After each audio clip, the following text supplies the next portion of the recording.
Magandang hapon po sa inyong lahat. Narito na po ang resulta ng 2 p.m. draw ngayong February 24, 2026, araw po na Martes para sa mga games na 2D Lotto at 3D Lotto. Kung bago ka pa lang sa aking channel, pwede kang mag-like, share, at subscribe para updated kayo sa mga PCSO lottery results araw-araw. Para sa 2D Lotto ngayong 2 p.m. draw, ito po ang mga winning numbers. 22 and 18 in exact order.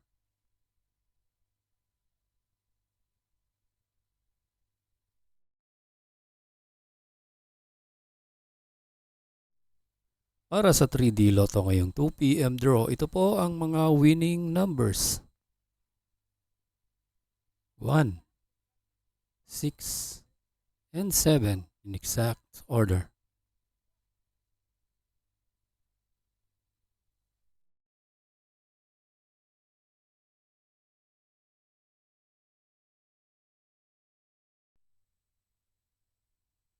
Congratulations po sa lahat ng nanalo.